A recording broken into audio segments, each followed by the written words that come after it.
Well, like the men and the women whose stories you just heard, I too have been touched by suicide. I could wear multiple colors of beads as I stand here today. 25 years ago, my next door neighbor and my dear friend left her suicide note on my front porch.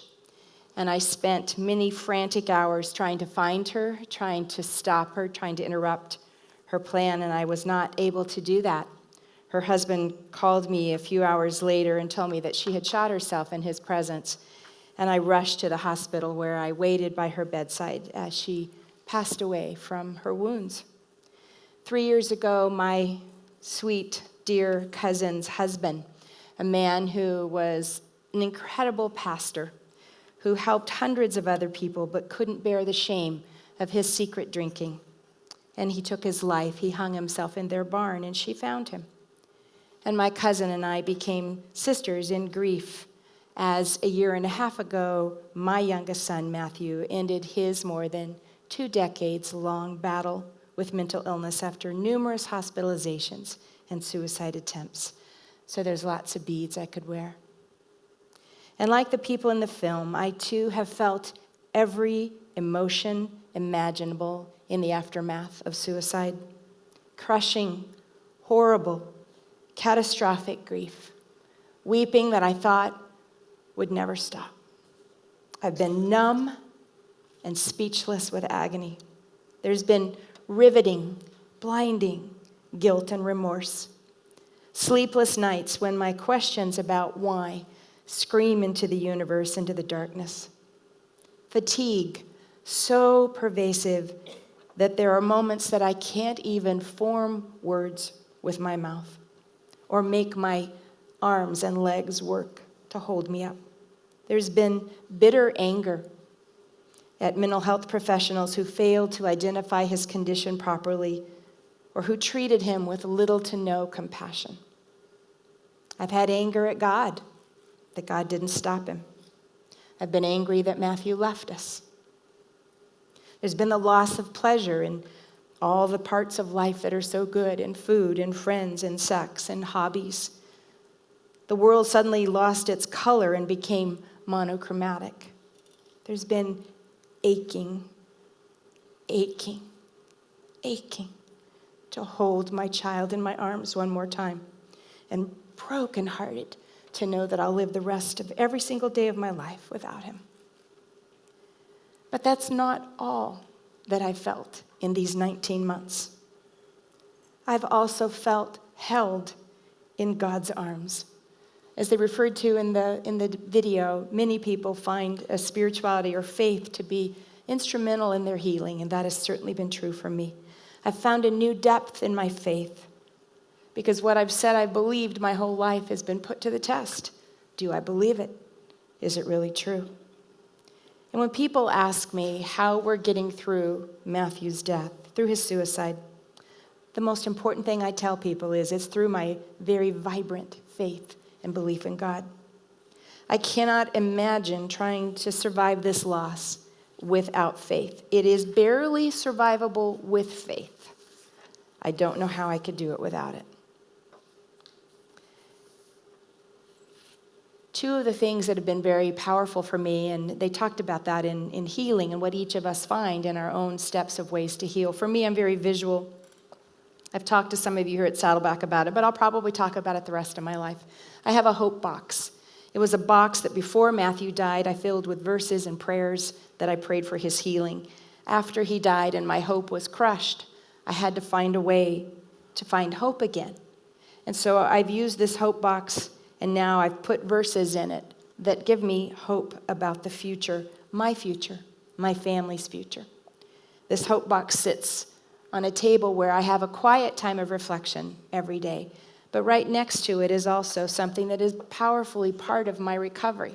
I call this my mystery pot, because in this little pot go all the unanswered questions about Matthew's death, all the whys, all the why couldn't I stop him? Why couldn't I talk him off the ledge? Why did he buy that gun? Was he thinking about us when he pulled the trigger? What was it like? Why? Oh, why couldn't it have been different? Those are questions I cannot answer, and I will probably never be able to answer on earth. But they're real questions, and they've tormented me, and I've struggled with them. And they're written. They're in here. And these two sit next to each other, where I have that quiet personal reflection time every day. Because to me, it sums up what we as survivors must figure out. And that's how to live with mystery, the unanswered questions, the parts that we will never fully know here about our loved one, our friend, our family member, our son, our daughter, our wife, our mother, our dad, our best friend, our neighbor, our coworker. But along with the mystery, we have to figure out how hope can come alive again. And I am in the process, as are many of you, of rebuilding hope. Hope that my family and I will not only survive the worst day of our lives, the worst loss we can imagine, but that we will eventually thrive again. Those tiny green seeds of hope are sprouting 19 months later as we intentionally look for the beauty in the ashes. I'm slowly finding my voice of advocacy again after remaining pretty quiet for the first year after Matthew's death. For 11 years, I've been an advocate for people living with HIV and AIDS and for orphan children. But when Matthew died, I found myself on a different path.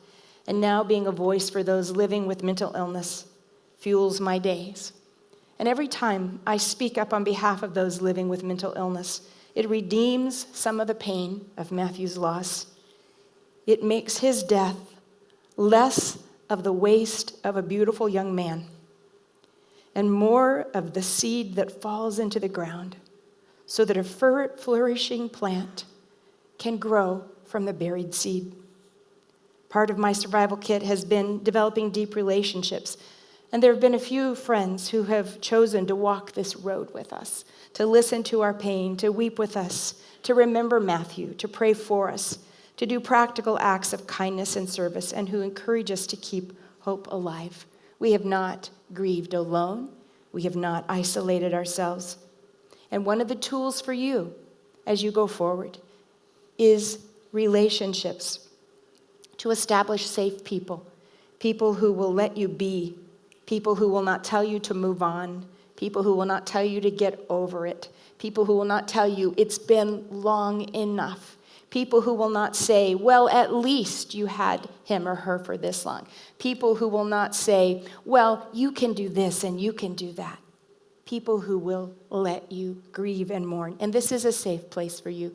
And today, part of what we'll be doing in those groups that you'll have the opportunity to be a part of, I hope you will, if you feel like you're able to do that. As Jessica said, you don't have to participate verbally. You can just be there, just knowing it will be a safe place where your grief matters, where your grief will be taken seriously. My prayer for you, as Pastor Tommy comes and gives us instructions about that, is that you too will, as we are slowly finding, that we will survive. We will survive. We're all going to survive these terrible losses.